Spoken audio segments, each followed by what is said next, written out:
তা আমি আল্লাহকে স্বপ্নে দেখতে চাই, আমি আল্লাহকে কি স্বপ্নে দেখতে চাই। তা আরেক বুজুর্গ তাকে সবক দিলেন, শোনো আজকে না তুমি মাগরিবের নামাজ পড়ে ঘুমায় যাবে, মাগরিবের নামাজ পড়ে কি এশার নামাজ পড়বা না, ফরজও পড়বা না, সুন্নতও পড়বা, আজকে সোজা মাগরিবের নামাজ পড়ে ঘুমায় যাবে, ফজরের সময় উঠবে। তো এই বেচারা গিয়া সত্যি সত্যি শুয়ে গেছে, ঘুম তো আর আসে না, এশার নামাজ তো কি তো বুদ্ধি করছে, পিসে বুজুর কইছে নামাজ না পড়ে ঘুমায় যেতে, তো যা আজকে সুন্নতটা পড়বো না, শুধু ফরজ 4 রাকাত আর ছাড়বো না। চুপে চুপে ফরজ 4 রাকাত পড়ে আস্তে ঘুমায় গেছে, সুন্নত পড়ে নাই। তো এবার স্বপ্নে দেখে রাসূল করিম সাল্লাল্লাহু তাআলা আলাইহি ওয়াসাল্লাম এসে তাকে জাগাচ্ছেন, এই আমার সুন্নতটা ছেড়ে দিলে কেন, উঠো পড়ো। এবার তাড়াতাড়ি হচ্ছকিত হয়ে উঠে সুন্নতটা পড়ে আবার ঘুমায় গেলেন। ফজরে ওই বুজুর্গের কাছে আয়েশা বললেন, হুজুর কাম তো একটা ঘটে গেছে। কি ঘটছে? চাইছিলাম আল্লাহকে স্বপ্নে দেখতে, আল্লাহকে তো দেখিনি, রাসূলকে তো দেখছি। আচ্ছা কেমনে? আপনি না কইছিলেন নামাজ না পড়ে শুয়ে যেতে, তা আমি ভাবলাম এশাটা না পড়ি কেমনে, তো এশাটা পড়ে শুছি, লেকিন সুন্নতটা পড়ি শুনি। তো রাত্রে আল্লাহ রাসূল আয়েশা বলে, আমার সুন্নতটা কেন ছেড়ে দিলে? তো তিনি বলেন যে এই জন্যই তোমাকে বলছিলাম, যদি ফরজ ছেড়ে শুইতা তো আল্লাহ এসে বলতো আমার ফরজটা ছেড়ে ঘুমাইলি কেমনে। কি ভাই, এটা কোনো আল্লাহ আল্লাহদের অভিযোগ, এটা কোনো ওহী নয়, কি নয় বলেন, এটা কোনো শরীয়ত নয়, এটা আল্লাহ আল্লাহদের কি, আল্লাহ আল্লাহদের একটা একজনের একটা বিষয় থাকে, হালত থাকে। ওই আল্লাহ আল্লাহ যিনি সবক দিয়েছেন তিনি নিশ্চিত ছিলেন যে সে ফরজ সুন্নত কোনোটাই ছাড়বে না। একটু পরে ঘুম থেকে উঠবে তো উঠবেই, তো ফরজও পড়বে সুন্নতও, বুঝলেন কথা। তো বারহাল এই 6টা রোজা আমরা রাখবো ইনশাআল্লাহ। আল্লাহ রাসূল বলেন, মান সামা ইয়াওমান, যে একটা রোজা রাখবে, নফল রোজা, একটা রোজা, বা'আদাহুল্লাহু আনিন নার কাগরাবিন তারা মিন ফারখিহি ইলা হারিমিহি, যেমন একটা কাক তার বাসা থেকে উঠতে উঠতে শুরু করলো, একটা কাকের বাচ্চা বাসা থেকে উঠতে শুরু করলো, মওত পর্যন্ত উঠলো। বুঝেন নাই? কাকের বাচ্চা বাসা থেকে কি করলো, উড়া শুরু করলো, কোন পর্যন্ত উঠলো, মওত পর্যন্ত উঠলো। যত দূর যাবে আল্লাহ তাআলা তাকে জাহান্নাম থেকে তত দূর সরিয়ে দিবেন। এই জন্য এই 6টা রোজা লাজিম করবো তো ইনশাআল্লাহ। আল্লাহ আমাদের সবাইকে তৌফিক দান করেন। আল্লাহ এই 6 রোজা আদায় করা ছাড়া তুমি আমার মুখ দিও না, আপনারাও কোন, হ্যাঁ আপনাদের কাছে তো মামুলি লাগে, মনে হয় যে মামুলি আর কি, কিন্তু হাসরের ময়দানে গিয়ে দেখবেন এই 6 রোজার এক রোজার দাম 7 আসমান 7 জমিনের চেয়েও বেশি। কি আমাদের কাছে তো ফরজ রোজারই দাম নাই, আমাদের কাছে তো জুতা বিক্রি করা ফরজ রোজার থেকে দাম বেশি। বাস্তব না বাস্তব? এই জন্য ইনশাআল্লাহ এই 6 রোজার পাবন্দি করবো ইনশাআল্লাহ, আল্লাহ তাআলা তৌফিক দান। এরপরে আরাফার দিনের রোজা, কোনো মানুষ যদি আরাফার দিনে একটা রোজা রাখে, আরাফার দিন কোন তারিখকে বলে? জিলহজ মাসের 9 তারিখ। জিলহজ মাসের কি? কোনো মানুষ যদি জিলহজ মাসের 9 তারিখে একটা রোজা রাখে, আল্লাহর নবী বলেন সাল্লাল্লাহু তাআলা আলাইহি ওয়াসাল্লাম, আল্লাহ তাআলা তার 2 বছরের গুনাহ মাফ করে দিবেন। রাখবো তো ইনশাআল্লাহ বলেন? কোরবানির ঈদের আগের দিন বলেন, কোরবানির ঈদের জিলহজ্জার কত তারিখ? 9 তারিখ, 9 জিলহজ্জা, জিলহজ মাসের 9 তারিখ যদি কোনো মুসলমান রোজা রাখে, এই হাদিস কিন্তু বুখারী মুসলিম। সুবহানাল্লাহ। আহতাসিবু আলাল্লাহ আন ইউকাফফিরাল্লাহু সানাতাইন, রাসূল বলেন আমি আল্লাহ তাআলার কাছে আশা করি আল্লাহ তাআলা তার 2 বছরের গুনাহ মাফ করে দেবেন। আল্লামা ইবনে কাইয়িম আল জাওজিয়্যা আলাইহি রাহমাত তিনি বলেন, যেই ইবাদতগুলো গুনাহ মাফ করে দেয়, যেই ইবাদতগুলো গুনাহ কি করে দেয়, একজন মানুষের যদি প্রত্যেক বছরে 2 বছরের গুনাহ মাফ হয়, এক রোজায় 2 বছরের গুনাহ মাফ হয়, আরো হাজারো ইবাদত আছে যেগুলো দিয়ে আল্লাহ তাআলা গুনাহ মাফ করে দেন।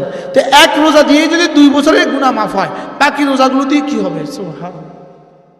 আল্লামা ইবনে কাইয়িম আল জাওজিয়্যা তিনি বলেন, এটার অর্থ হলো যেটা মুকাফফিরাতুজ যুনুব, যে ইবাদতগুলো গুনাহ মুছে দেয়, এই ইবাদতগুলো যদি আরো বেশি করে মানুষ, তো তখন আল্লাহ তাআলা ওই গুনাহ মোছার পরে আর যেগুলো থাকে তখন তো গুনাহ থাকে না, আর যে নেকি থাকে এগুলো দিয়ে শুধুই তার দারাজাত বুলন্দ করতে থাকে। এগুলো তখন তার দারাজাত কি হয়? বুলন্দ হয়। তাহলে জিলহজ মাসে কয় রোজা? ভুলে গেছে। এরপরে আল্লাহ রাসূল বলেন, কোন মানুষ যদি জিলহজ মাসের 1, 2, 3, 4, 5, 6, 7, 8, 9 এই 9টা দিন একটানা রোজা রাখে, রাসূল বলেন কেউ যদি জিলহজ মাসের 9 দিন একটানা রোজা রাখে, এক রোজা 1 বছরের গুনাহ মাফ। রাখবো ইনশাআল্লাহ।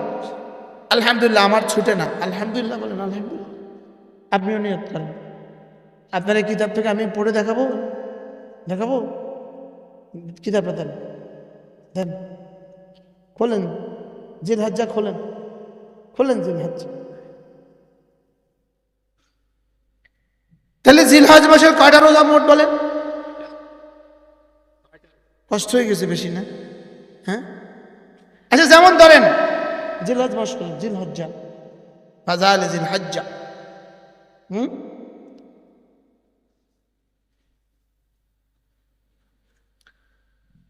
যেমন ধরেন আমি নাকি 1 লাখ টাকা দেন আছে, আরাফার আগে আসর দেন না, আমার কাছে দেন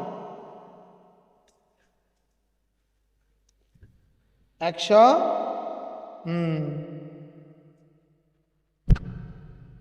191 না?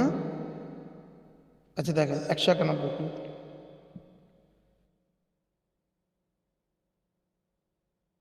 দেখেন। বিসমিল্লাহির রহমানির রহিম। عن أبي أيوب رضي الله تعالى عنه أن رسول الله صلى الله عليه وسلم قال من صام رمضان ثم أتبعه 6 من شوال كان كصيام الدهر رواه مسلم। سبحان الله। আল্লাহর নবী বলেন, কোন মানুষ যদি রমজান মাসের পরে রমজানের রোজা রাখলো, এরপরে শাওয়ালের আরো 6টা রোজা রাখলো, রাসূল বলেন সে যেন সারা জীবন রোজা রাখে। রাওয়াহু মুসলিম। বলেন রাওয়াহু। মান সামা রমাদানা, যে রমজান মাসে রোজা রাখলো, সুম্মা আতবাহু 6 মিন শাওয়াল, এরপরে আরো 6টা রোজা রাখলো শাওয়াল মাসে, কানা কাসিয়ামিদ দাহর, সে যেন সারা বছর রোজা রাখলো। عن ثوبان رضي الله تعالى عنه عن النبي صلى الله عليه وسلم قال جعل الله الحسنة بعشر أمثالها فشهر ب10 أشهر و6 أيام بعد الفطر تمام السنة। سبحان الله। আল্লাহ রাসূল বলেন, আল্লাহ তাআলা প্রত্যেকটা নেকিকে বানিয়েছেন 10 নেকি, একটা করলে 10, 10-এর নিচে তার কাছে কোনো অঙ্ক নাই। সুবহানাল্লাহ। অতএব রমজান মাস দিয়ে তিনি বানিয়েছেন, রমজান মাস দিয়ে বানিয়েছেন 10, হ্যাঁ, রমজান মাস দিয়ে 30 দিন দিয়ে বানিয়েছেন 10 মাস, 1 মাস দিয়ে বানিয়েছেন কত মাস? 10 মাস। আর 6 দিন দিয়ে বানিয়েছেন কয় মাস? 2 মাস। হয়ে গেল 12 মাস। সুবহানাল্লাহ বলে, হ্যাঁ। আল্লাহু আকবার কাবীরা। আল্লাহ আমাদেরকে আমল করার তৌফিক দান করেন। এরপরে কি বলেন? আন আবি কাতাদা রাদিয়াল্লাহু তাআলা আনহু ক্বাল, এজন্য ভিন্ন ভিন্ন করে দিয়েছেন।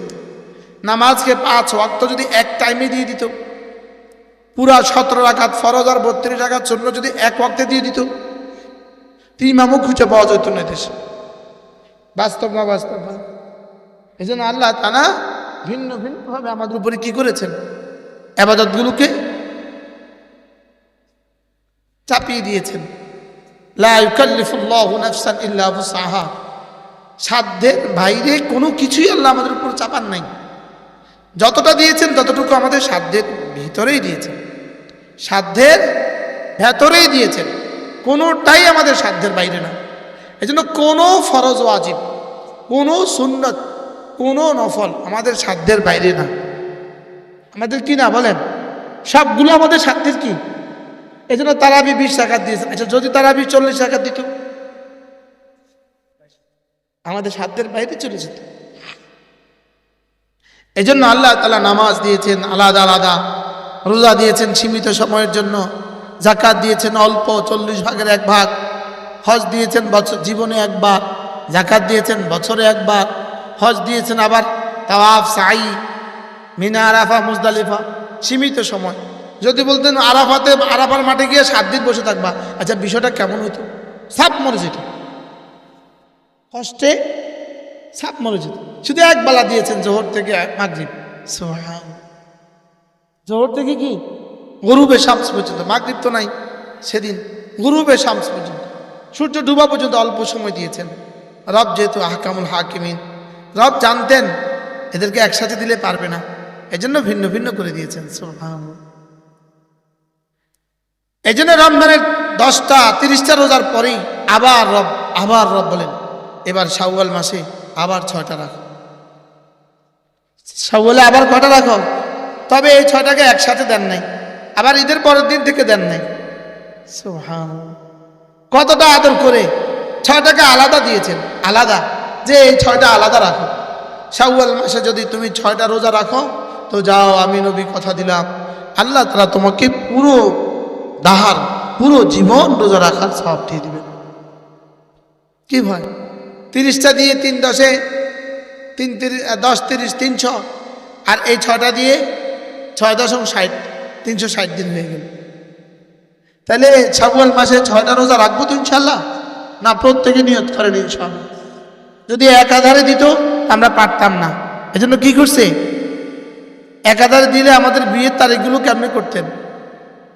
আবার যদি শাওয়ালের 2 তারিখ থেকে শুরু করে দিত তো বিয়ে শাদী কেমনে করাইতেন? কারণ এখন তো বিয়ে শাদীর মৌসুম চলে, বিয়ে শাদী হিড়িক, বিয়ে শাদীর মৌসুম চলে। এই জন্য আল্লাহ তাআলা বড় মেহেরবানি করে 6টা রোজাকে আলাদা করে দিয়েছেন।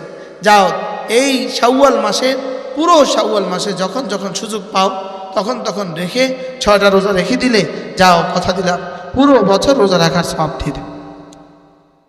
রাখবো তো ইনশাআল্লাহ?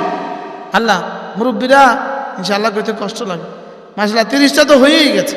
এই শাওয়াল যদি জীবনে আর না মিলে, কি ভাই, এই শাওয়াল যদি আর জীবনে না মিলে, এরপরে কোনো মুসলমান যদি একটা নফল রোজা রাখে, একটা নফল রোজা, আল্লাহর নবী বলেন মান সামা ইয়াওমান, যে একদিন রোজা রাখলো। এখানে রোজা মানে নফল রোজা, ফরজের সওয়াব বর্ণনা করার দায়িত্ব রাসূলের নয়। কি এটা রাসূল কোনটা বলে আবার কোন বিপদে পড়ে, নামাজের আগে পড়ে আইছে।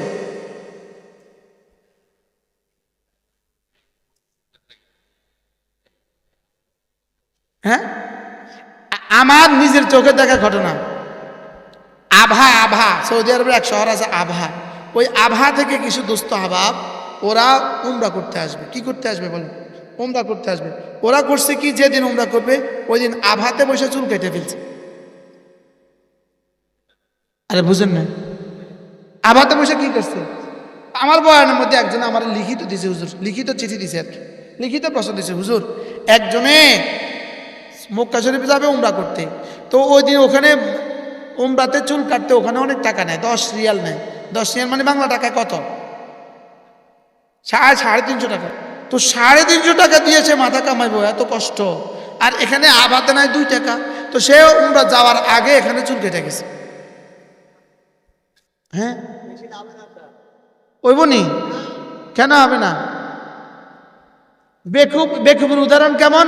বাথরুমে যাওয়ার আগে পানি খরচ করছে। কি বাথরুমে যাওয়ার আগে পানি খরচ করলে কেমন? এটা কেমন? কি পরিমাণ বোকার স্বর্গে দেখবেন কিছু মানুষ আছে, এদের মাথা আধা খারাপ, এরা জোহরের নামাজের সময় আসরও ফিরে ফেলে। কি হবে? কেন হবে না? না, কুল্লু শাইইন মারহুনুন বিওয়াক্তিহি, ওয়াক্তের সাথে সম্পর্কিত। তোমার এহরাম তাওয়াফ সাই হলক, এটা হলো 4 নম্বরে। 4 নম্বরে 1 নম্বরে আনলে হবে না। 4 নম্বরকে 1 নম্বরে আনলে কি হবে না? সে 4 নম্বরটাতে কি করছে? 1 নম্বরে নিয়ে আসছে। এখনো হুজুরের রুকু আর সেজদা কেমনে গেছে জানেন? আমি মনে হচ্ছে আপনাদের দেখাইতাম। আল্লাহ সামিন, আল্লাহ সামিন, আল্লাহ সামিন, এই আল্লাহু আকবার। আমি কইছি সুবহাতে, এখনো জানে হুজুরকে সামি আল্লাহ, হুজুরে মনে আগে পড়ে আইছে। দূর শয়তান মাফ, শয়তান কাছে শয়তানকে বাজি, এই শয়তানি তো আমরাও পারি না। এরকম ইমাম এই দেশে আসে না নাই? বলেন আল্লাহ আমাদেরকে রহম করেন। এজন্য নামাজের ভিতরে সুবহান যত দাম, নামাজের বাহিরে যত দাম, নামাজের ভিতরে এর চেয়ে কোটি কোটি গুণে বেশি দাম। সুবহান রাব্বিয়াল আযীম পড়েন, সুবহান রাব্বিয়াল আযীম, সুবহান রাব্বিয়াল আযীম। এক নিঃশ্বাসে একবার পড়বো। হ্যাঁ, যখন আপনি ইমাম হবেন তখন আপনি কতবার পড়বেন আপনি খেয়াল রাখবেন, মুসল্লির যেন কষ্ট না হয়। আর আপনি যখন মুক্তাদি হবেন তখন কতবার পড়বেন আপনি খেয়াল রাখবেন। ইমাম সাহেব যতবার আমাকে সুযোগ দেয়, আপনি যখন একাকী নামাজ পড়বেন তখন কতবার পড়বেন, যতক্ষণ আপনার সময় এবং শরীরে খোলায়। সুবহানাল্লাহ বলেন। ইমাম সাহেব হইলে কতবার পড়বেন? না, ইমাম সাহেব খেয়াল করবে আমার পিছনে বুড়ো থাকতে পারে, ওই বেচারা কষ্ট হবে। ইমাম সাহেব কি ভাববে বলেন? আমার পিছনে কি দেখতে পারে? বুড়ো থাকতে পারে, তার কষ্ট হবে, কারো অযুতে কষ্ট হইতে পারে। এজন্য সে তার নিজের মতো করে 3 বার পড়বে, 5 বার পড়বে। লেকিন মুসল্লি কতবার পড়বে? ইমাম যতক্ষণ সময় দেয় ততক্ষণ পড়বে। লেকিন জোহরের সুন্নতে, আগের সুন্নতে, পরের সুন্নতে, নফলের মধ্যে আপনি কতবার পড়বেন? যতক্ষণ আপনার সময় কুলায় এবং আপনার শরীরে কুলায়। কথা কি বুঝাতে পারছি? কয়বার কন? যতক্ষণ কি লাগে? বেশ, তো 21 বারই পড়ে, 33 বারই পড়ে, যেন পড়তে পড়তে পড়তে পড়তে কমর যেন বলে আমি আর পারছি না। ঠিক তখন রব বলবেন এবার উঠো, যাও যাও, এবার উঠো। কি বলে পড়বো তো এভাবে ইনশাআল্লাহ। আল্লাহ তাআলা আমাদের সকলকে তৌফিক দান করেন। রিজালুন লা তুলহিহিম তিজারাতুন ওয়ালা বাইউন আন যিকরিল্লাহ ওয়া ইকামিস সালাহ। এরা নামাজ থেকে জীবনে কখনো গাফেল হয় না, এরা নামাজ থেকে গাফেল হয় না। শত ব্যস্ততা এদেরকে জামাত থেকে গাফেল করে না। এদের দোকানে অনেক কাস্টমার, লেকিন ওইদিকে একামত হইতেছে, এরা সোজা দোকান থেকে মসজিদে চলে যায়। কি ভাব? আপনারা এখানে তো অনেকেই ব্যবসায়ী, অধিকাংশ ব্যবসায়ী, তাও আবার ঢাকার ব্যবসায়ী, চকবাজারের ব্যবসায়ী, বড় বড় ব্যবসায়ী, সব চৌমুনির ব্যবসায়ী। আমার দোকান যেন আমাকে জামাত থেকে বিচ্যুত না করে, আমার দোকানে যেন আমাকে তাকবীরুল্লাহ ছুটতে না দেয়। কোনো কাস্টমার যদি জামাতের সময় আসে তা আপনি তাকে বলবেন নামাজের পরে। সে শুধু নিজে আসবে না, আগামী 10 দিনের জন্য 10 জনকে নিয়ে আসবে। অমুকের কাছে যাবা, আমি তাকে দেখছি সে কিভাবে জামাতের ইহতিমাম করে। কথা বোঝা আসছে তো ইনশাআল্লাহ? তাহলে জামাতে নামাজ পড়বো তো ইনশাআল্লাহ। আল্লাহ আমাদের সকলকে তৌফিক দান করেন, বুঝা মানা সহজ করে দেন। আপনাদের এই মাহফিলকে আল্লাহ তাআলা কবুল করেন। আপনাদের পাশে যে মাদ্রাসাটা আছে, কি নাম মাদ্রাসা? জামিয়া কারিমিয়া মাদ্রাসা। এই মাদ্রাসা এখন কোন জামাত পর্যন্ত আছে? এবার কাফিয়া হবে। আপনারা যারা ঢাকার ব্যবসায়ী আছেন, আপনাদেরকে একটা কথা বলি, মসজিদে দান করা এটা একটা দান, মাদ্রাসায় দান করা এটা একটা দান, গরিবকে দান করা এটা একটা দান। কয় দান হইল মোট বলেন? মসজিদকে, গরিবকে 100 টাকা দান করলেন, ওই 100 টাকা দিয়ে গরিব 1 কিলো চাল কিনলো, এই 1 কিলো চাল খেলো, এই 100 টাকা লাভ শেষ। মসজিদে 100 টাকা দান করলেন, এই মসজিদে 100 টাকা দিয়ে একটা টাইলস কিনলো। এই মসজিদ যদি 100 বছর থাকে, ওই 100 বছর টাইলসে নামাজ পড়লে যে পরিমাণ নাকি, এই পরিমাণ নাকি আপনি পাবেন। এবার মাদ্রাসায় আপনি 100 টাকা দান করলেন, এই 100 টাকা দিয়ে একটা বাচ্চা একদিন খাইলো, ঠিক খাইলো একদিন ঠিক, অথবা 100 টাকা বিদ্যুৎ বিলে দিয়ে দিল, লেকিন এই বাচ্চা যত তেলাওয়াত করবে সব নাকি আপনি পাবেন। এরপরে ছাত্ররা করবে, এরা যাদেরকে পড়াবে তাদেরটাও আপনি পাবেন, ওরা যাদেরকে পড়াবে তাদেরটাও আপনি পাবেন, ওরা যাদেরকে পড়াবে তাদেরটাও আপনি পাবেন। এবার বলেন তো 3টা দানের মধ্যে ব্যবধান আছে না নাই বলেন? হ্যাঁ, কি পরিমাণ বেশ কম? এই জন্য আপনাদের পাশের এই মাদ্রাসা মাঝে মাঝে একটু খেয়াল রাখবেন। আপনাদের যাকাত ফান্ড থেকে, আপনাদের ফিতরার ফান্ড থেকে, নফল দান থেকে কিছু কিছু দিবেন তো ইনশাআল্লাহ। আল্লাহ তাআলা এই মাদ্রাসাকেও কবুল করেন। হযরত মাওলানা ইসমাইল সাহেব, তিনি বাহিরের মানুষ, কত কষ্ট করছেন এই মাদ্রাসাটা নিয়ে, আপনাদের এই এলাকা নিয়ে। আল্লাহ তাআলা তার হায়াতের মধ্যে বরকত দান করেন। আজকে 2 দিন ধরে মাহফিল চলেছে, যারা বলেছেন, যারা শুনেছেন, আল্লাহ তাআলা আমাদের সকলকে তৌফিক দান করেন। প্রত্যেক ইংরেজি মাসের শেষ শনিবারে আমাদের কুমিল্লার মাদ্রাসায় জিকিরের মজলিস হয়, পারলে শরীক হবেন। রমজান মাসে আলহামদুলিল্লাহ আমরা উমরায় যাই, সারা দেশ থেকে যারা আমাদের সাথে যেতে চায় তারা আমাদের সাথে শরীক হয়। যারা পারেন তো শরীক হবেন, যারা হজে যেতে চান তারাও শরীক হতে পারবেন ইনশাআল্লাহ। আল্লাহ তাআলা আমাদের সকলকে কবুল করেন। আল্লাহ তাআলা এই মজলিসকে কবুল করেন, এই মাদ্রাসাকে, এই মসজিদকে কবুল করেন। এই এলাকার সমস্ত ব্যবসায়ীরা যারা দূরে দূরে ব্যবসা করেন, ঢাকা, চিটাগং, যমুনি, আল্লাহ তাআলা সকলের ব্যবসার মধ্যে বরকত দান করেন। সুবহানাল্লাহি বিহামদিহি, সুবহানাকাল্লাহুম্মা বিহামদিক, আশহাদু আল লা ইলাহা ইল্লা আনতা, আস্তাগফিরুকা ওয়া আতুবু ইলাইক। ওয়া সাল্লাল্লাহু তাআলা আলা নবিয়িল কারীম ওয়া আলা আলিহি ওয়া আসহাবিহি আজমাইন। বলেন করেন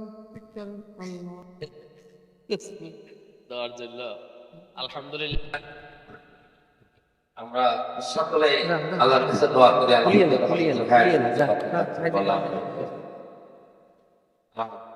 এই মাটির সাথে অন্তত পক্ষে বছরে কয়েক আমরা আজকে জুন থেকে যে শিডিউল শুনছি, এই শিডিউল অনুযায়ী শুধু আসল পুরোটা দিয়ে চলে যাওয়ার কথা, তারপরেও 11টা থেকে প্রায় এখন পৌনে 1 ঘন্টা। এটা আসলে আপনাদের মহব্বত হয়েছে, আপনারা মহব্বত করেন, হুজুরা আপনাদেরকে মহব্বত করেন, এই জন্য ক্লান্তি দূর করে মহব্বতের কথাগুলো বলছি। এখন আমরা তো প্রতি বছর আমাদের এখানে মাহফিলের তারিখটা এখানে ইনশাআল্লাহ নির্ধারণ। এই বছর কত তারিখ? জানুয়ারি, আগামী বছর 26 সালের 2রা জানুয়ারি ইনশাআল্লাহ আমরা হুজুরকে আখেরি বয়ানে যাচ্ছি। আপনারা কি বলেন?